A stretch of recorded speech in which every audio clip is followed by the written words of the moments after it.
ምሳሌ 18 ቁጥር 10 ላይ የእግዚአብሔር ስም የጸና ግንብ ነው፣ ጻድቅ ወደ እርሱ ሮጦ ከፍ ከፍ ይላል። እግዚአብሔር አምላክ ተመሰገነ ይሁን። መዝሙር 91 ቁጥር 14 ላይ ደግሞ ስሜን አውቋልና እጋርደዋለሁ ይላል። እግዚአብሔር አምላክ ተመሰገነ። ስሜን አውቋልና እጋርደዋለሁ። ስለዚህ ስሙ የሚጋርድ እንደሆነ፣ ስሙ የሚጠብቅ እንደሆነ አይተናል። በዮሐንስ ወንጌል በአዲስ ኪዳን ደግሞ ምዕራፍ 17 ቁጥር 6 አልፎ 12 ላይም ደግሞ እንደዚሁ አይተናል። ጌታ ኢየሱስ ክርስቶስ የተናገረው ቃል ነው። የመጨረሻ ጸሎት ሲጸልይ ምን አለ? በስምህ ጠበቅኳቸው፣ አንተ የሰጠኸኝን እነዚህን በስምህ ጠበቅኳቸው። በማን ስም? በእግዚአብሔር ስም። እግዚአብሔር አምላክ ተመሰገነ። ስለዚህ እግዚአብሔር በምን ነው የሚጠብቀው ካል በሕልውናው፣ ሁለተኛ ደግሞ በራሱ ስም፣ በሶስተኛ ደረጃ በልጁ በኢየሱስ ክርስቶስ ብዬ ጀምሬ ነበር። እግዚአብሔር አምላክ ተመሰገነ። ኢየሱስ ክርስቶስ ጌታ ነው። በልጁ በጌታ በኢየሱስ ክርስቶስ ስም ብለን ጀምረናል። የጌታ ጸጋ ይብዛላችሁ ውድ የዩቲዩብ ቻናላችን ቤተሰቦች። ለቻናላችን ለዚህም ቪዲዮ አዲስ ከሆኑ ቻናላችንን ሰብስክራይብ እንድታደርጉ ጠይቃለሁኝ። ሰብስክራይብ ብቻ ሳይሆን ሌላም ጊዜ ደግሞ እንደዚህ አይነት ቪዲዮዎች እንዲደርሶት የኖቲፊኬሽን በትኑን እንድትጫኑ አደራላለሁ። በዚህ ቪዲዮ ደግሞ ከተባረካችሁ ቪዲዮውን ላይክ እንዲሁም ደግሞ ኮመንት በማድረግ የጌታችን የኢየሱስ ክርስቶስን የመንግስቱን ስራ አብረውን እንዲሰሩ በዚህ አጋጣሚ ጥሬን አቀርባለሁ። እግዚአብሔር ይባርካችሁ፣ ጸጋ ይብዛላችሁ። ክብር ለእግዚአብሔር ይሁን። እግዚአብሔር አምላካችን እጅግ አድርገን እናመሰግናለን። ስለነበረን ጊዜ እግዚአብሔር ስም የተባረከ ይሁን። ኢየሱስ ክርስቶስ ጌታ ነው። የሐዋርያት ሥራ ምዕራፍ 4ን ታወጡና ከቁጥር 1 ጀምሮ እስከ 12 እናነባለን። የሐዋርያት ሥራ ምዕራፍ 4 ከ1 እስከ 12 በጌታ በኢየሱስ ክርስቶስ ስም አነባዋለሁ። ጴጥሮስና ዮሐንስ ለሕዝቡ እየተናገሩ ሳሉ ካህናትና የቤተ መቅደሱ ጥበቃ ኃላፊ እንዲሁም ሰዶቃውያን ድንገት ወደ እነርሱ መጡ። እነርሱም ሐዋርያት ሕዝቡን በማስተማራቸውና በኢየሱስ ስለተገኘው ትንሣኤ ሙታን በመስበካቸው እጅግ ተቆጡ። ጴጥሮስና ዮሐንስን ያዟቸው። ጊዜውም መሽቶ ስለነበረ እስኪነጋ ድረስ ወህኒ ቤት አሳደሯቸው። ይሁን እንጂ ቃሉን ከሰሙት መካከል ብዙዎቹ አመኑ። የወንዶቹም ቁጥር ወደ 5000 ከፍ አለ። በማግስቱም አለቆቻቸውና ሽማግሌዎቻቸው እንዲሁም ጸሐፍት በኢየሩሳሌም ተሰበሰቡ። ሊቀ ካህናቱ ሐና፣ ቀያፋና ዮሐንስ፣ እስክንድሮስና የሊቀ ካህናቱ ቤተ ዘመዶች ሁሉ በዚያ ተገኝተው ነበር። እነርሱም ጴጥሮስንና ዮሐንስን በመካከላቸው አቁመው ይህን ያደረጋችሁት በምን ኃይል ወይም በማን ስም ነው ብለው ጠየቋቸው።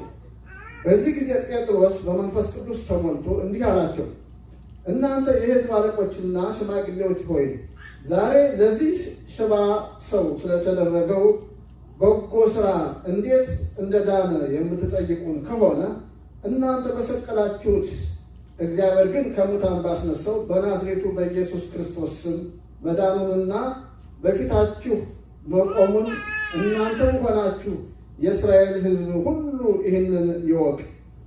እርሱም እናንተ ግንበኞች የናቃችሁትን የማዕዘን ራስ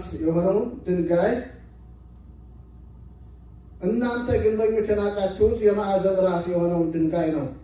ድነት በሌላ በማንም አይገኝም። እንድንበት ዘንድ ለሰዎች የተሰጠ ከዚህ ስም በቀር ሌላ ስም ከሰማይ በታች የለምና። ደግማለሁ ቁጥር 12 ድነት በሌላ በማንም አይገኝም። እንድንበት ዘንድ ለሰዎች የተሰጠ ከዚህ ስም በቀር ሌላ ስም ከሰማይ በታች የለም። እግዚአብሔር አምላክ ተመስገን። እንጸልያለን። የዘላለም አምላክ እግዚአብሔር ሆይ በጌታ በኢየሱስ ክርስቶስ ስም እጅግ አድርገን እናመሰግንሃለን። አንተ መልካም አምላክ ነህ። በመካከላችን ስላለ ክብር እንሰጥሃለን። ሕያው የሆነውን ቃልህን አንብበናል። አንተ ደግሞ በቃል ውስጥ አልፈህ እንድትናገር እንጸልያለሁ።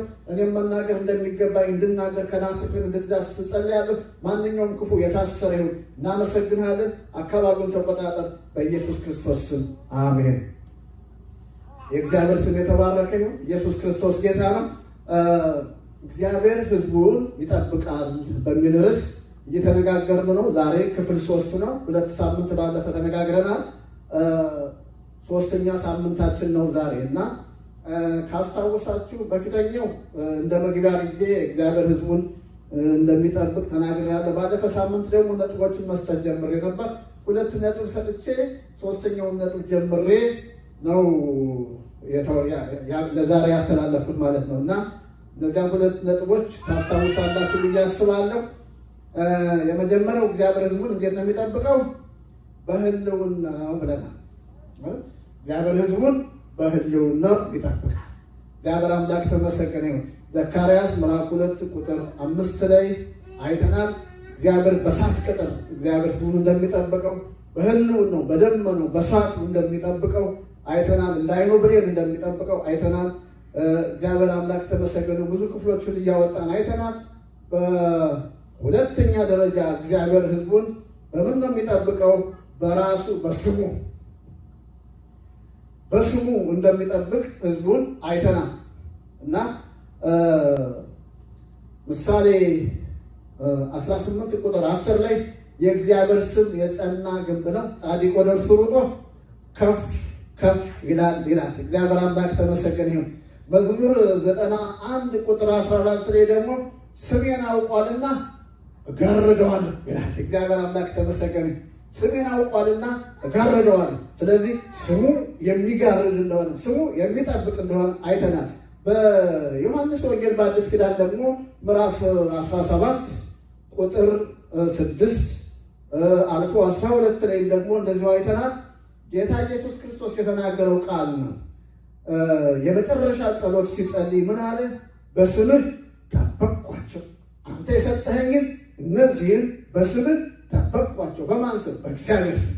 እግዚአብሔር አምላክ ተመሰገነ። ስለዚህ እግዚአብሔር በምን ነው የሚጠብቀው ካል በህልውናው፣ ሁለተኛ ደግሞ በራሱ ስም፣ በሶስተኛ ደረጃ በልጁ በኢየሱስ ክርስቶስ ብዬ ጀምሬ ነበር። እግዚአብሔር አምላክ ተመሰገነ። ኢየሱስ ክርስቶስ ጌታ ነው። በልጁ በጌታ በኢየሱስ ክርስቶስ ስም ብለን ጀምረናል። ያንን በማቴዎስ ወንጌል ምዕራፍ 1 ቁጥር 21 ላይ ለዮሴፍ የተነገረ ቃል አለ። ዮሴፍ ማርያም ድንገት እንግዲህ ምን ያህል ጊዜ ተለያይተው ቆይተው እንደተገናኙ አላውቅም፣ ሲያገኛት ሆዷ ከፍ ብሎ አግኝቶታል። ጨምሮ አገኘውና ደነገጠ። ሊያጋልጣት ግን አልፈለገም ይላል እና በስውር ሊተዋት ፈለገ።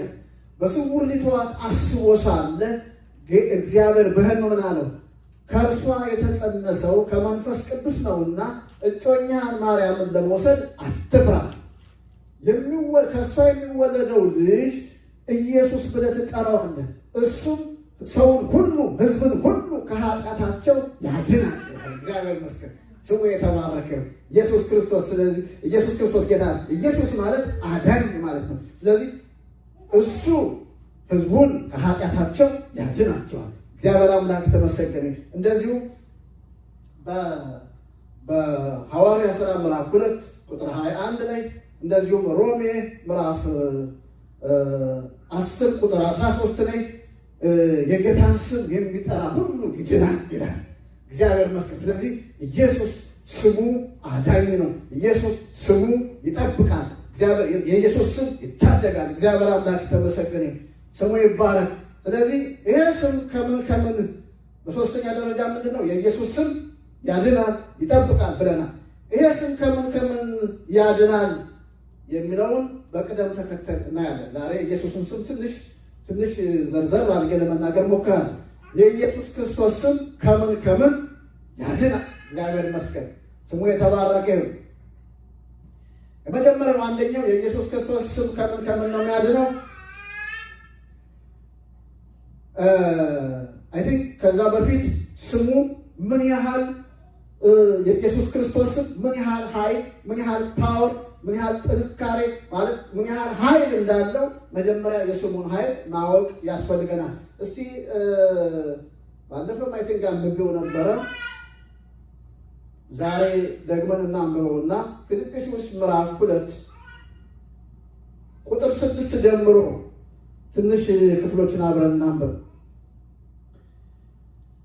እርሱም በባህሪው አምላክ ሆኖ ሳለ ከእግዚአብሔር ጋር መተካከልን ሊለቀው ወይም ሊቀማ እንደማይገባ አድርጎ አልቆጠረው። ነገር ግን የባሪያን መልክ ይዞ በሰውም አምሳል ተገኝቶ ራሱን ባዶ አደረገ። ሰው ሆኖ ተገልጦም ራሱን ዝቅ አደረገ። መደበኛ ትርጉሙ ነው የማነበው። እስከ ሞት ያውም በመስቀል ላይ እስከ መሞት ድረስ ታዛዥ ሆነ። ስለዚህ ይላል እግዚአብሔር እጅግ ከፍ ከፍ አደረገው፣ ከስምም ሁሉ በላይ የሆነውን ስም ሰጠው። ይኸውም በሰማይና በምድር ከምድርም በታች ጉልበት ሁሉ ለኢየሱስ ክርስቶስ ስም ይንበረከክ ዘንድ ምላስም ሁሉ ለእግዚአብሔር አብ ክብር ኢየሱስ ክርስቶስ ጌታ እንደሆነ ይመሰክር ዘንድ ነው ይላል። እግዚአብሔር አምላክ ተመሰገነ። አሁን ራሱን ባዶ አድርጎ ራሱን ዝቅ አድርጎ በሰው መልክ ያውም የባሪያን መልክ ይላል መስሎ መጣ። ራሱንም ደግሞ አሳልፎ ለሞት ሰጠ። ለአባቱ ታዞ እንደዚህ ሆነ። በዚህ ምክንያት ይላል እግዚአብሔር ያለ ልክ ከፍ ከፍ አደረገው ይልና ከስም ሁሉ በላይ የሆነውን ስም ሰጠው ይላል። የዚያ ስም ክብደት የስሙን ክብደት ሲናገር በሰማይ በምድር ከምድር በታች ሁሉ ለዚህ ስም ጉልበት ሁሉ ይንበረከክ ዘንድ። አሜን። ኢየሱስ ክርስቶስ ጌታ ነው። ለዚህ ስም በሰማይ በምድር ከምድር በታች ያለው ሁሉ ይንበረከክ ዘንድ እግዚአብሔር ይህንን ስም እንዳከበረው፣ እግዚአብሔር ይህንን ስም እንደቀባው፣ ለዚህ ስም የማይገዛ ለዚህ ስም የማይንበረከክ ኃይል ያለው በሰማይ እንደሌለ በምድርም እንደሌለ ከምድርም በታች እንደሌለ የእግዚአብሔር ቃል ይነግረናል። የስሙ ክብደት ምን ያህል ነው? ይህን ያህል ነው። እንግዲህ እግዚአብሔር ይመስገን። ስለዚህ ለዚህ ስም ያለው ሁሉ ይገዛል። አሜን።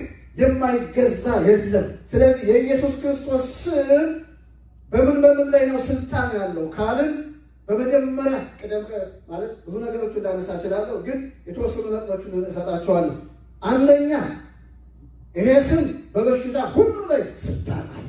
አሜን። እግዚአብሔር አምላክ ተመሰገነ። ይሄ ስም ሲጠራ የማይፈወስ የበሽታ አይነት የለም። ይሄ ስም ሲጠራ ስፍራ የማይለቅ የበሽታ አይነት የለም። ስም ያለው ሁሉ ነው የሚገዛለት። እግዚአብሔር አምላክ ተመሰገነ። ዶክተሮች ስም አሁን ለበሽታዎች በሙሉ ስም ሰጥተዋል። ስም ያልሰጡትም ደግሞ ገና አዳዲስ ቫይረስ በየጊዜው ስለሚያገኙ ስም ያልተሰጠው አለ።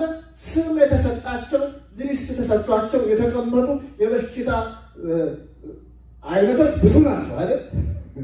ብዙ ናቸው። እስኪ እንደው ጥቂቶቹ ዝም ብዬ አሁን እኔ እነዚህ ኮመን የምናውቃቸውን እዚህ ጽፌያቸዋለሁ። ስለዚህ ይሄ ስም እግዚአብሔር አምላክ ተመሰገነ ከኤድስ ወይም ከኤችአይቪ ቢሆን ነፃ ያወጣል። እግዚአብሔር አምላክ ተመሰገነ ከኮቪድ-19 ቢሆን ነፃ ያወጣል። የሳምባ ነቀርሳ ቢሆን ነፃ ያወጣል። የጉበት በሽታ ቢሆን ነፃ ያወጣል። የጭንቅላት ነርቭ ቢሆን ከዚህ ስም የተነሳ ሁሉ ነፃ መሆን ይችላል። የስኳር በሽታ ቢሆን፣ የልብ በሽታ ቢሆን፣ ከፍተኛ የደም ግፊት ቢሆን፣ ያልዘረዘርኳቸው ሌሎችም በሽታዎች ቢሆኑ ለዚህ የስም ጉልበት ይገዛሉ፣ ለቀው ይሄዳል። እነዚህ በሽታዎች ይዘውት የሚመጡት መጨረሻው ምንድን ነው ብትሉኝ፣ ፋይናል የእነዚህም በሽታዎች ሁሉ የዘረዘርኳቸው ያልዘረዘርኳቸው መጨረሻ ይዘው የሚመጡት ነገር ምንድን ነው? ሞት ነው። በሞት ላይም እንኳ ቢሆን ይሄ ስም ጉልበት አለው። ለዚህ ስም የማይገዛ ኃይል የለም። አሜን። እግዚአብሔር አምላክ ተመሰገነ። ስለዚህ የኢየሱስ ክርስቶስ ስም በበሽታ ኃይል ሁሉ ላይ ስልጣን አለው። ሃሌሉያ። እግዚአብሔር አምላክ ተመሰገነ። የትኛውም በሽታ ይሄ ስም ሲጠራ ለቆ የመሄድ ሃሌሉያ፣ በቃ ግዴታው ለቆ ይሄዳል። ይሄ ስም በበሽታ ሁሉ ላይ ምን አለው? ስልጣን አለው። እግዚአብሔር ይመስገን። ኢየሱስ ክርስቶስ ጌታ ነው። ታዲያ ይሄ ስም እንዴት ነው የሚሰራው ካላችሁኝ፣ በበሽታ ሁሉ ላይ ስልጣን አለው ብያችኋል። እንዴት ነው ስልጣን የሚኖረው? እንዴት ነው የሚሰራው ካላችሁኝ፣ ኦነር ባደረግነው ነገር ሁሉ ላይ ነው። እንዲፈውስ ፈቃድ በሰጠነው ልክ ይሰራል። አሜን። እግዚአብሔር ይመስገን። ነፃ እንዲያወጣ ፈቃድ በሰጠነው ልክ፣ አምነን ቦታ በሰጠነው ልክ ይሰራል። አሜን። እግዚአብሔር አምላክ ተመሰገን። እዚህ ያለ ነው ደግሞ ሁላችን አማኝ ነን። የማያምን ሰው በዚህ ቦታ የለም። ስለዚህ ማንኛውም ደዌ ከኛ ላይ ተጣብቆ ለዘላለም አይኖርም። አሜን። እግዚአብሔር ይመስገን። አይኖርም። ማንኛውም እስራት በእኛ ላይ ተጽዕኖ እያደረገ አይኖርም። እግዚአብሔር ይመስገን። ስለዚህ ስሙ ከበሽታ ሁሉ ነፃ ያወጣል። በሽታ ሁሉ ለዚህ ስም ይገዛል። እግዚአብሔር አምላክ ተመስገን። የእግዚአብሔር ቃል ካለ አለ ነው። እግዚአብሔር አምላክ ተመሰገነ። ስለዚህ በመጀመሪያ ደረጃ ይሄ ስም በምን ላይ ነው ስልጣን ያለው ካላችን፣ የመጀመሪያው አንደኛው በበሽታ ሁሉ ላይ ስልጣን አለ። ስም ያለው በሽታ ሁሉ ለዚህ ስም ክብር እየሰጠ እየለቀቀ ይሄዳል። አሜን። እግዚአብሔር አምላክ ይመስገን። የእግዚአብሔር ቃል የሚለው ይሄንን ነው። እግዚአብሔር ስም ይባላል። ኢየሱስ ክርስቶስ ጌታ ነው። ሌላው ይሄ ስም ከምን ያድናል ካላችሁ፣ በሁለተኛ ደረጃ ይሄ ስም ክፉ ሰዎች ከሚያሰሩት ሴራ፣ ከሚቆፍሩት ጉድጓድ፣ ከሚሸርቡት ሴራ ያድናል። ይሄ ስም ከየትኛው ክፉ ሰው ያድናል። ይሄንን አንድ ቦታ የእግዚአብሔርን ቃል በማየት አሳያቸዋለሁ። የሐዋርያ ሥራ ምዕራፍ አሁንም ከሐዋርያ ሥራ ላይ ነኝ። ሐዋርያ ሥራ ምዕራፍ 12ን እናወጣና አሳያቸዋለሁ። ምዕራፍ 12 ቁጥር 1 ጀምሮ ያለውን ክፍል አብረን እናያለን። በዚያን ዘመን ንጉሥ ሄሮድስ አንዳንድ የቤተ ክርስቲያን አባላትን እያሳደደ ያስጨንቅ ነበር። የዮሐንስንም ወንድም ያዕቆብን በሰይፍ አስገደለ። ይህ አድራጎቱ አይሁድን ደስ እንዳሰኛቸው ባየ ጊዜ ጴጥሮስን ደግሞ አስያዘው። ይህም የሆነው በቂጣ በዓል ሰሞን ነበር። ጴጥሮስን ወህኒ ቤት ካስገባው በኋላ አራት ወታደሮች እየሆኑ እንዲጠብቁት በአራት ፈረቃ ለተመደቡ ወታደሮች አስረከበው። ይህን ያደረገውም የፋሲካ በዓል ካለፈ በኋላ ሕዝቡ ፊት አውጥቶ ሊያስፈርድበት አስቦ ነው። ጴጥሮስም በዚህ መሰረት እስር ቤት ተጣለ። ቤተ ክርስቲያኒቱ ግን ስለ እርሱ አጥብቃ ወደ እግዚአብሔር ትጸልይ ነበር። ሃሌሉያ። ጥቂት ሀሳብ መጀመሪያ ልናገርና ከዛ ቀጥያ ነባል። አሁን ሄሮድስ በዛን ጊዜ በይሁዳ ላይ ይገዛ የነበረ ነው እና እሱ ይገዛበት በነበረው ጊዜ ምን አደረገ ነው የሚለው የቤተ ክርስቲያንን ምዕመናንን ያስጨንቅ ነበር። ሄሮድስ በሄሮድስ ላይ ካያችሁ ነፍሰ ገዳይ መንፈስ ነው እሱ ያለ እና የዮሐንስን ወንድም ያዕቆብን አሰየፈው። እንደገና ደግሞ የቤተ ክርስቲያንን ምዕመን ያስጨንቅ ጀመር። ህዝቡን የሚያስጨንቅ ያዕቆብን ያስገደለ ቤተ ክርስቲያንን ምዕመንን የሚያስጨንቅ ዝም ብሎ የሆነ ተራ ሰው አይደለም። የሰፈር ሰዎች ምናምን በህብረት ግሩፕ ፈጥረው አይደለም። አገረ ገዢ ነው እና ስለዚህ ይሄ ሰው አሁን ቲፎዞ እያየ ነው። ደግሞ በጣም የሚገርማቸው ህዝቡን ሲያስጨንቅ ያዕቆብን ሲገል አይሁድ እሰይ ሲሉ ሲያይ አሁን ደገመና ደግሞ ጴጥሮስ ያዘ። ዋና የሆኑትን እየያዘ በቃ የሚገል መንፈስ ነው የሄሮድስ መንፈስ። ያዕቆብ አማድ ነው። ያዕቆብ ዋና ነው። ከደቀ መዛሙርቱ ዋና ነው እና እሱ አስገደለ። ምዕመንን እያስጨነቀ ነው። ዋና አማድ የሆነውን አሁን ደግሞ ጴጥሮስን ያዘው እና ወታደሮች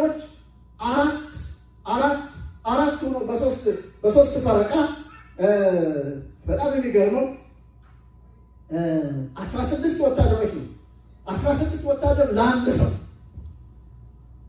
አያችሁ፣ በአራት ፈረቃ እንዲጠብቁት 16 ወታደሮች አድርጎ ለጴጥሮስ መድቧል። እና ወቅቱ ደግሞ የፋሲካ በዓል ነው። ይህን ያደረገበት ምክንያት ፋሲካ ግርግር ስለነበር በዛን ጊዜ የሆነ ነገር ቢያደርግ ጴጥሮሱ ቢያስገድለው የሆነ ረብሻ ሊፈጠር ስለሚችል ይሄ በዓሉ ካለፈ በኋላ ሰው ሲረጋጋ አውጥቶ በሕዝብ ፊት ለፍርድ ሊያቀርበው ነበር። አይሁዶች ደግሞ ለፍርድ ሲያቀርበው ደስተኛ ናቸው። ሲያዝ ደስተኛ ከሆኑ ሲገደል ደግሞ የበለጠ ደስተኛ ናቸው እና በእነሱ ፊት አቅርቦ ሊገደል ሲሉት ሊገድለው ወስኖ ነበር ይላል መጽሐፉ፣ እንደዛ ይነግረናል። ስለዚህ ቲፎዞ እየጠበቀ የሰው ሁኔታ እያጠና ቤተክርስቲያን የሚያስጨንቅ ሰው ነበር እና ጴጥሮስ አሁን በዚህ ጊዜ ውስጠኛው የእስር ክፍል እሱ ያለበት ክፍል ላይ 2 ወታደር፣ ቀጥሎ ያለ ክፍል ላይ ደግሞ ማነው ቀጥሎ የመጀመሪያው የእስር ቤት አለ። ጴጥሮስ ያለበት ክፍል በሩ ላይ 2 ወታደር አሉ። የእስር ቤቱ በር ላይ ደግሞ አጠቃላይ ሌላ 2 ወታደሮች አሉ። 4 ወታደር አለ ማለት ነው። 4 ወታደር ጴጥሮስን ይጠብቃል በአንድ ሽፍት። ጴጥሮስ ምንም የለው፣ መሳሪያ የለው፣ ምን የለው እና ለጴጥሮስ 4 ወታደር 4 እየሆኑ እንዲጠብቁት መጥቷል እና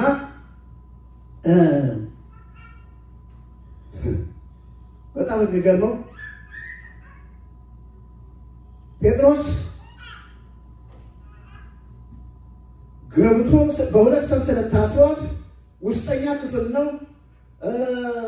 የእሱ ጓደኛው የስራ ጓደኛው አብሮ የሚያገለግለው ያዕቆብ ተሰይፏል። ምዕመናን እየተሰቃዩ ነው፣ እየተጨነቁ ነው። ጴጥሮስ አሁን ነገር ሞት ነው የሚጠብቀው። እሱ ግን ገባ፣ አስገቡትና ቆለፉበት።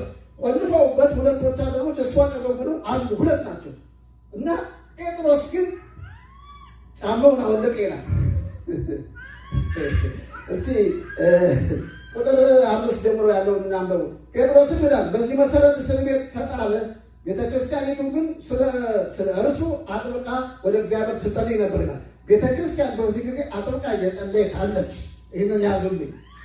ሄሮድስም ጴጥሮስን ሕዝቡ ፊት ሊያቀርበው አስቦ ስለነበረ ጴጥሮስ በዚያ ሌሊት በ2 ሰንሰለት ታስሮ ከ2 ወታደሮች መካከል ተኝቶ ነበር። የወህኒ ቤት ጠባቂውም እስር ቤቱ በር ላይ ቆመው ነበር።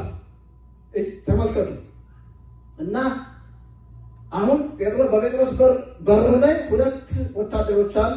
ጴጥሮስ ደግሞ በ2 ሰንሰለት ነው የታሰረው። ስለዚህ አሁን በዚህ መካከል ሆነው እያሉ የጌታ መልአክም ይላል ድንገት ታየ ይላል። በክፍሉም ውስጥ ብርሃን በረረ። መልአኩም የጴጥሮስን ጎን መታ አድርጎ ቀሰቀሰውና ቶሎ በል ተነስ አለው። በዚህ ጊዜ ሰንሰለቶቹ ከእጁ ወደቁ። አሁን ወደሚቀጥለው ሀሳብ ከመሄድ በፊት እዚህ ጋር መናገር የምፈልገው ነገር አለ። ቅድም እንዳልኳችሁ ጴጥሮስ ተይዟል፣ ታስሯል። የያዘው ሰው ሄሮድስ ነው። ሄሮድስ ነፍሰ ገዳይ ስሙ ነው፣ አላውቅም። አንዳንድ ሰዎች እኮ ስማቸው ነው የሚከተላቸው። ስምን በቃ ድርጊት ስም በስም ላይ የሚሰራ ነገር አለ። ለምሳሌ እኛ ክርስቲያኖች መልካሙን ስም የምናወጣው ለምንድን ነው? በቃ የዚያ መንፈስ በዚያ ሰው ላይ እንዲሰራ፣ በዚያ ሰው ላይ እግዚአብሔር የተጠቀመ እግዚአብሔር በዚህ ሰው ደግሞ እንዲጠቀም ነው የምናወጣው መልካም ስም። በዚያ ሰው ላይ እግዚአብሔር ሰርቷል፣ በዚህ ደግሞ በልጄ ላይ ይሰራል ብለን ነው ስም የምናወጣው አይደል? እግዚአብሔር አምላክ የተመሰገነ። ስለዚህ ሄሮድስ የሚለውን ትርጉሙን አላየሁትም፣ ግን ሄሮድስ ሌላኛው ሄሮድስ ካያችሁ መጥመቁ ዮሐንስን አሰይፏል። ይሄኛው ሄሮድስ ሌላ ነው። ይሄኛው ሄሮድስ ደግሞ ያኛው ነፍሰ ገዳይ ነው፣ ይሄኛው ነፍሰ ገዳይ ነው እና አላቅም እንግዲህ ከስሙ ጋር የተያያዘ ነገር ካለ እና ሰውየው ሄሮድስ ነው እንዳልኳችሁ። ስለዚህ ጴጥሮስ ነገ ሞት እንደሚጠብቀው ያውቃል። ሰውየው ጋር ሄሮድስ ጋር ምሕረት እንደሌለ ያውቃል። አይሁዶቹም ከእሱ ጋር አብረው እንደተባበሩ ያውቃል። ግን ጴጥሮስ እስር ቤት ከገባ በኋላ ያደረገው ነገር ስታዩት ቢገርም ነገር፣ ጫማውን አወለቀ ይላል። ልብሱን አወለቀ ይላል፣ ተኛ ይላል። እግዚአብሔር አምላክ የተመሰገነ ኢየሱስ ክርስቶስ ጌታ። ስለዚህ ጴጥሮስ ምን አደረገ? ተኛ። መተኛት ደግሞ ዝም ብሎ መጋደም ሳይሆን ድብን ያለ እንቅልፍ ነው የተኛው። አሜን። እግዚአብሔር አምላክ የተመሰገነ እግዚአብሔር ይባላል። ረፍት ማለት ይሄ ነው። አሜን። በጌታ ላይ ረፍት ማለት ይሄ ነው። በቃ መርከቧም እየተናወጠች ነፋስም እያለ ጌታ ራሱ ተኝቶ ነበር ይላል አይደል? ጴጥሮስ እንደዛ ነው የሆነው። የሚያናውጥ ነገር እያለ ለጥ።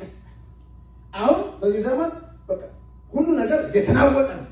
ክርስቲያኖች እኛ አብረን ልንናወጥ አይገባም። አሜን። ልናርፍ ያስፈልጋል። የእኛ ነገር በጌታችን አሜን። እኛ ራሳችንና የእኛ የሆነ ነገር በሙሉ በጌታ እጅ ነው። በእኛ ላይ የሚሆን አንዳች ነገር የለም። አሜን። እግዚአብሔር ይመስገን። ጌታ ካልፈቀደ በቀር ያለ አባቴ ፈቃድ ከፀጉራችሁ አንዷ አትነቀል ይላል። አሜን። ይሄ እውነት ነው። ይሄ የቃል እውነት ነው። ስለዚህ ይሄን ገልጾ ዝም በጌታ ላይ ልናርፍ ያስፈልጋል። ጴጥሮስ ለጠር ጫማውን አውልቋል፣ ልብሱን አውልቋል። ወታደሮች አሉ። ነገ ምን እንደሚጠብቀው ያውቃል። አያውቅም አይደለም፣ ጴጥሮስ ያውቃል። ነገር ግን ተኛ። ሃሌሉያ! እግዚአብሔር ይመስገን፣ ስሙ የተባረከ። ተጨንቀን የምናመጣው ለውጥ የለም። አያችሁ፣ እኛ ተጨንቃችሁ ፀጉራችሁን አንዷን ነጭ ወይም ጥቁር ማድረግ አትችሉም። ነገ ስለ ራሱ ይጨነቃልና የነገው ክፋቱ ለቀኑ ክፋቱ ራሱ ይበቃዋል። ስለዚህ አትጨነቁ ይላል ማቴዎስ 5 ላይ እንደዛ ነው። ማቴዎስ 5:6 እንደዛ ነው የሚናገር። ስለዚህ እኛ በጌታ ላይ ልናርፍ ያስፈልጋል። ጴጥሮስ ለጣል። ቤተ ክርስቲያን ግን ስለ እሱ አጥብቃ ትጸልይ ነበር። ሃሌሉያ! እግዚአብሔር አምላክ የተመሰገነ። በማርቆስ ቤት በማርቆስ እናት በማርያም ቤት ነው የሚለው። ወደ ታች ገብታችሁ ስታዩ በማርቆስ እናት በማርያም ቤት አጥብቆ ይጸለይ ነበር። ሃሌሉያ! እግዚአብሔር አምላክ የተመሰገነ። ኢየሱስ ክርስቶስ ጌታ ነው። ሃሌሉያ!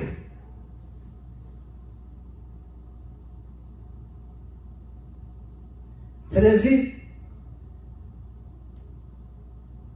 በማርያም ቤት አጥብቆ ይጸለይ ነበር።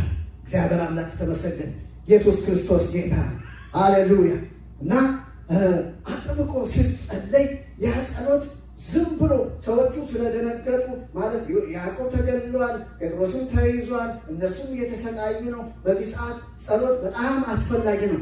መደናገጥ ሳይሆን ነገር ግን ተረጋግቶ በቃ እንደ እግዚአብሔር ሰው እንደ መንፈሳዊ ሰው በጸሎት መትጋት ይጠበቃል። ስለዚህ ቤተክርስቲያን አጥብቃ ትጸልይ ነበር። ያን ጸሎት ደግሞ እግዚአብሔር ሰማ። አሜን። እግዚአብሔር አምላክ የተመሰገነ። በጭንቀት ጊዜ መታወቅ ሳይሆን በቃ እንደ እግዚአብሔርን ቃል ይዞ መጸለይ ያስፈልጋል። እግዚአብሔር ይመስገን።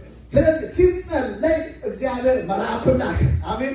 እግዚአብሔር መልአኩን ላከ እና በሮቹ እንደተቆላለፉ ጴጥሮስ ያለበት ክፍል ገባ። እግዚአብሔር ይመስገን፣ ስሙ የተባረከ። ጴጥሮስ ያለበት ክፍል ገባና ጎኑን መታ አደረገውና አነቀው ይላል። ከዛ ቀጥሎ ያለውን እናንብብ። ጴጥሮስ ምን ያህል እንደተኛ አስቡ። ገብቷል መልአኩ፣ ብርሃን በርቷል፣ የእሱ ፕሬዘንስ ነው። ግን ያ ሁሉ ሆኖ አልነቃም። ከዛ ጎኑን መተው ይላል እና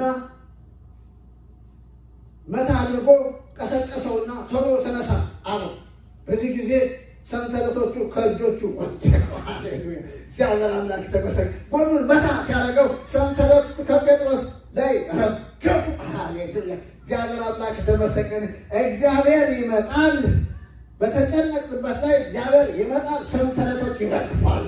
እግዚአብሔር ይመስገን። ሰንሰለቶች ረገፉ ይላል።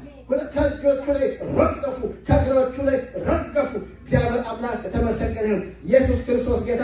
ጎኑን መታ ሲያደርገው ከእጁ ላይ ሰንሰለት ረገፈ፣ ከእግሩ ላይ ሰንሰለት ረገፈ።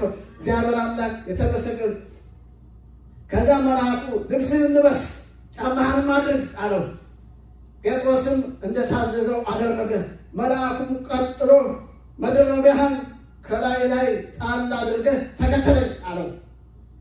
ጴጥሮስም ተከትሎት ከእስር ቤት ወጣ። ሃሌሉያ! ኢየሱስ ክርስቶስ ጌታ ነው። ሃሌሉያ! ስለዚህ አያችሁ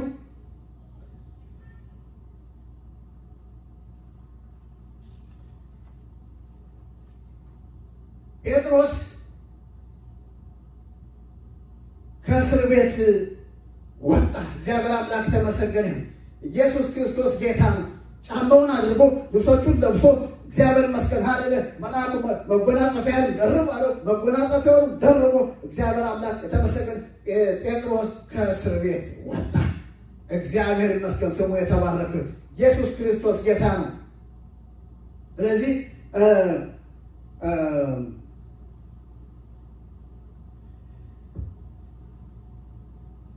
ቁጥር 8 ላይ ስናየው ልብሱን ለብሶ ጫማውንም አድርጎ እንደወጣ እንመለከታለን። ስለዚህ በጣም የሚገርመው የመጀመሪያውን በርና የሁለተኛውን በር እንዴት ሆኖ በሩ እንደተከፈተ ተከፍቶ ይውጣ ወይ ዝም ብለው ጴጥሮስም አብሮ እንደ መልአኩ ይውጣ በሩ እንደተዘጋ አይናገርም። ሁለቱ በሮች አይናገርም። ነገር ግን የመጨረሻው ሶስተኛው በር ሲወጡ አውቆ ተከፈተላቸው ይላል። ሃሌሉያ! እግዚአብሔር አምላክ ተመሰገነ ይሁን። ቁጥር 10 ተመልከቱ። የመጀመሪያውንና ሁለተኛውን ዘብ አልፈው ይላል። ዘብ ማለት ወታደሮች ያሉበትን ነው። የመጀመሪያው ዘብ ጴጥሮስ ራሱ ያለበት ነው። ሁለተኛው ደግሞ አጠቃላይ የእስር ቤቱ በር ነው። ስለዚህ ሁለቱንም በሮች አልፈው ነው የሚለው አልፈው ወደ ከተማይቱ በሚወስደው መንገድ ላይ ወዳለው የብረት መዝጊያ ዘንድ ደረሱ። መዝጊያውም ራሱ አውቆ ተከፈተላቸው ነው የሚለው። ሃሌሉያ! በጣም የሚገርመው ተከፈተለት አይልም። ለመልአኩ ብቻ እንደሆነ አይናገርም። ለጴጥሮስንም አብሮ ይናገራል። ስለዚህ መልአኩ ብቻ ሳይሆን በሩ ጴጥሮስን አውቆታል። ሃሌሉያ! እግዚአብሔር አምላክ የተመሰገነ ኢየሱስ ክርስቶስ ጌታ ነው። ሃሌሉያ! ከዚህ በኋላ እግዚአብሔር አምላክ የተመሰገነ በዚህ ውስጥ ለእኛ የሆነ መልእክት አለ። አሜን! እግዚአብሔር አምላክ ሕይወት ያለው አይደለም ግዙም ቢሆን እግዚአብሔር ይመስገን ጌታ ከኛ ጋር ከመሆኑ የተነሳ ያውቃል። አሜን! ሕይወት ያለው ብቻ ሳይሆን ግዙም ደግሞ ይታደላል ጌታ ከኛ ጋር ከመሆኑ የተነሳ። ስለዚህ አውቆ ተከፈተላቸው። አውቆ ተከፈተለት አይልም ለመልአኩ፣ አውቆ ተከፈተላቸው። ጴጥሮስን የሚጨምር ነገር ነው። ስለዚህ በሩ ሲከፈት ጴጥሮስንም አውቆታል። ምክንያቱም በጴጥሮስ ላይ የእግዚአብሔር ፕሮግራም ትልቅ ስለሆነ እግዚአብሔር ይመስገን ስሙ የተባረከ ኢየሱስ ክርስቶስ ጌታ ነው። ሃሌሉያ! ስለዚህ ስሙ የተባረከ ሌላው መልአኩ ቁጥር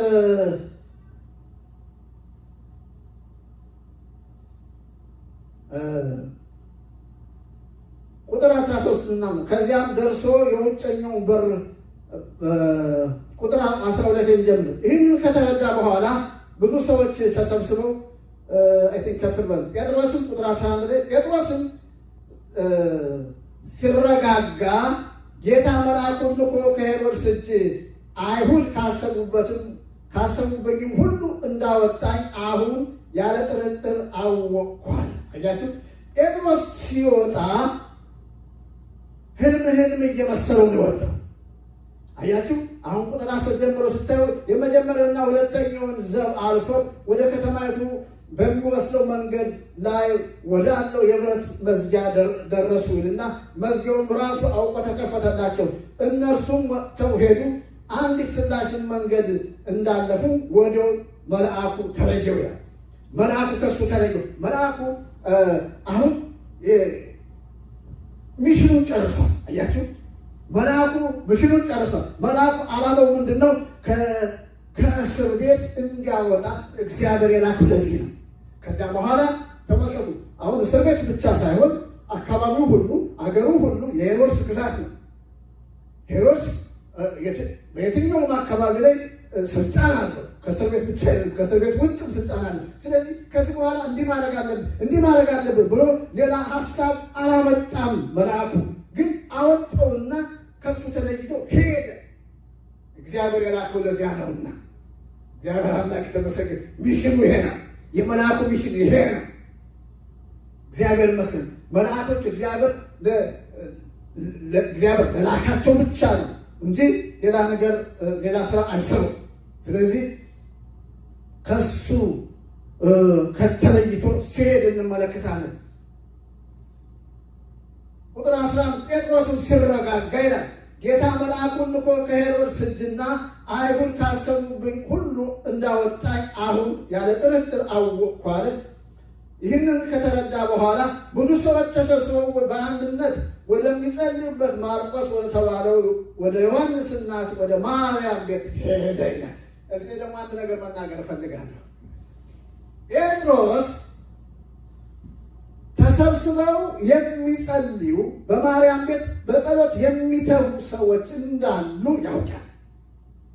ስለዚህ እግዚአብሔር መልአኩን የላከልኝ እኔ ስፔሻል ሰው ስለሆን፣ እኔ ሐዋርያ ስለሆን፣ እኔ የተነገረልኝ ብዙ ነገር ስላለ፣ በእኔ የሚሰራው ነገር እግዚአብሔር ትልቅ ስራ ስላለ ለዚህ ነው መልአክ የተላከልኝ ብሎ አላለም።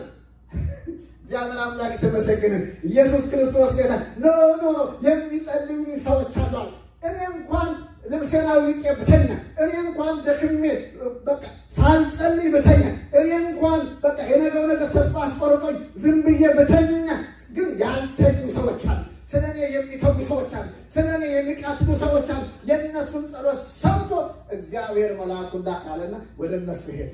አሜን። እግዚአብሔር አምላክ ተመሰገነ። እኛ ብንደክም፣ እኛ የሆነ ነገር ብንጥል እግዚአብሔር አምላክ ተመሰገነ ይሁን። እግዚአብሔር የጣልነውን እንድናነሳ ይረዳናል። መልአኩ ረዳው እኮ የጣልከውን ጫማ ልበስ አለው። ጫማውን ለበሰ፣ ጋውኑን ለበሰ፣ ታጠቀ፣ ተመስቶ ተከተለው። ስለዚህ የጣልነው ነገር ቢኖር እግዚአብሔር እንድናነሰው ይረዳናል። እግዚአብሔር አምላክ ተመሰገነ። ስለኛ በደከምን ጊዜ ደግሞ ስለኛ የሚተጉ አሉ። አሜን። እናንተ መጸለይ ባታችሁ ለእናንተ የሚተጉ አሉ። አቅም ባጣንበት ጊዜ ለእኛ አቅም ሌሎችን ሰዎች እግዚአብሔር ያስነሳል። ይሄን ነው የምንማረው። እግዚአብሔር አምላክ ተመሰገነ። ምክንያቱም በክርስትና ሕይወት አንዴ ከፍ አንዴ ዝቅ ስለሆነ፣ ስለዚህ ዝቅ ባልንበት በደከምንበት ጊዜ ለእኛ የሚተጉ ሰዎች አሉ። ስለኛ የሚጸልዩ ሰዎች አሉ። እግዚአብሔር አምላክ ተመሰገነ። ስለዚህ እግዚአብሔር እጅግ አድርገን እናመሰግናለን። ስለዚህ ጴጥሮስ ሄደና በዚያ ቤት ውስጥ በሩን ማንኳኳት ጀመረ። ስለዚህ በሩን ሲያንኳኳ ሮዳ የምትባል ገረድ ሴት ሰራተኛ በቃ መታ ማናው ስትል ጴጥሮስ እንደሆነ አወቀች። ከደስታዋ ብዛት የተነሳ በሩን ሳትከፍትለት ለሚጸልዩት ሰዎች ሄደችና ጴጥሮስ መጥቷል፣ ጸሎታችሁ መልስ አግኝቷል፣ ጴጥሮስ መጣ ማለት። ነገሩ የሚታመን አይደለም። ከሄሮድስ እጅ የገባ የሚወጣ አልመሰላቸውም። አንዳንድ የምንጸልየው ጸሎት በቃ የሚታመን አይመስለንም፣ ግን እግዚአብሔር ይሰማል። አሜን። እግዚአብሔር አምላክ ተመሰገነ። የሚታመን አይመስለንም። ሁኔታው ከባድ መስሎ ስለምናየው እንጸልያለን፣ ግን በዛ ጊዜ እንዲያውም ወዲያውኑ ፈጣን መልስ የሚያገኝ አይመስለንም፣ ግን ፈጣን መልስ። ጴጥሮስን እግዚአብሔር ከሄሮድስ አዳነው እና መጣ። እነሱ ሰዎች ግን ምን አሉ? ኖ ጴጥሮስ አብደሻሉ ያሏት እንዴት ሆኖ ያለ አላመኑ። ነገሩ ከባድ ነው። ከሄሮድስ ማን ይወጣል ብሎ ያምናል? አብደሻል ነው ያሏት።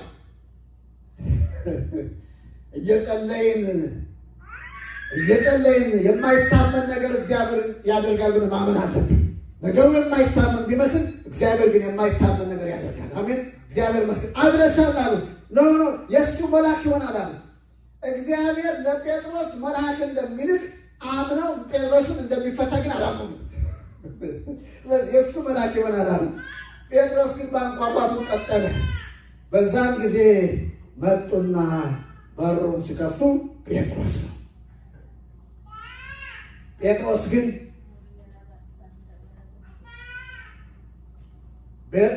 በሩ ማንኳኳቱን ቀጠለ ይልና በሩን ከፍተው ባዩት ጊዜ ተገረሙ ይላል። እርሱም ዝም እንዲሉ በእጁ ጠቅሶ ጌታ ከእስር ቤት እንዴት እንዳወጣው አስረዳቸው። ስለ ሁኔታውም ለያዕቆብና ለወንድሞቼ ንገሯቸው አላቸው። ከዚያም ወደ ሌላ ስፍራ ሄደ ይላል። ፈቀቅ አለ። እግዚአብሔር አምላክ የተመሰገነ። ኢየሱስ ክርስቶስ ጌታ ነው፣ ስሙ የተባረከ። ስለዚህ እግዚአብሔር ከሄሮድስ እጅ እግዚአብሔር ጴጥሮስን አስጣለ። ሞቱን ከሚጠብቅ በቃ አይሁድን ደስ ለማሰኘት ጴጥሮስን ሊያስገድል ፕላን አድርጎ ካለ ከሄሮድስ እግዚአብሔር አስጣለ። የእሱን ሞት ከሚጠብቁ ከአይሁድ ጴጥሮስን አስጣለ። እግዚአብሔር እንዴት ይጠብቃል? ከክፉ ሰዎች እግዚአብሔር ያስጥላል። አሜን። እግዚአብሔር አምላክ ተመሰገነ። ከነፍሰ ገዳዮች እግዚአብሔር ያስጥላል። እግዚአብሔር አምላክ ተመሰገነ። ኢየሱስ ክርስቶስ ጌታ ነው። ስለዚህ በጴጥሮስ ላይ የእግዚአብሔር ዓላማ አለው።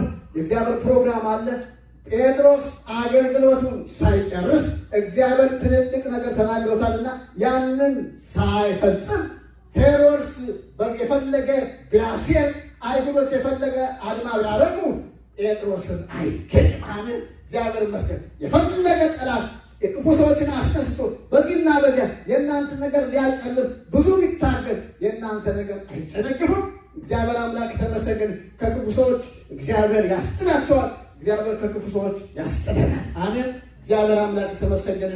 እግዚአብሔር ይባል። በሁለተኛ ደረጃ እግዚአብሔር ሰው ከሚጠብቃ ከክፉ ሰዎች ደግሞ እግዚአብሔር ያስጥላል። ሐዋርያው ጳውሎስን ነው በሚቀጥለው እግዚአብሔር ከምን እንዳስጣለው የምናየው። አሁን ግን ከዚህ በኋላ የምንሄድ አይመስለኝም። ሰዓት ትንሽ ሄዷል። እግዚአብሔር አምላክ ተመሰገን። ስለዚህ እግዚአብሔር ከክፉ ሰዎች ያስጥላል። አሜን። እግዚአብሔር ይመስገን። ስሙ ከበሽታ ያድናል። ስሙ ከክፉ ሰዎች ያድናል። እግዚአብሔር አምላክ ተመሰገነ። የሚቀጥለው አንድ ሰው እንጨምርና ሌላ ደግሞ ከምን እንደሚያድን እግዚአብሔር አምላክ ተመሰገነ። ከክፉ መንፈሳውያን ሰራዊት፣ ከጠላት ከወደቁ መላእክቶች ከነሱ ደግሞ እንደሚያድን እናያለን። እግዚአብሔር አምላክ ተመሰገነ። ዛሬ እዚህ ላይ ይበቃናል። እግዚአብሔር አባት በጌታ በኢየሱስ ክርስቶስ ስም እጅግ አድርገን እናመሰግናለን። አንተ መልካም አምላክ ነህ። ስምህ ከዘላለም እስከ ዘላለም የተባረከ ይሁን። ስለመጣው ቃል ተመስገን። ስምህ ይታደጋል፣ ስምህ ያድናል። እግዚአብሔር ሆይ በኢየሱስ ክርስቶስ በዚህ ስም ተጠብቀን ወጥተናል። በዚህ ስም ተጠብቀን ገብተናል። በዚህ ስም ተጠብቀን ኖረናል። እናመሰግናለን። ስምህ የተባረከ ይሁን። ስምህ ከለላችን ነው። ስምህ ጋሻችን ነው። ስምህ አባት ለእኛ ቅጥራችን ነው። እናመሰግናለን። ስምህ የተባረከ ይሁን። በኢየሱስ ክርስቶስ ስም አሜን።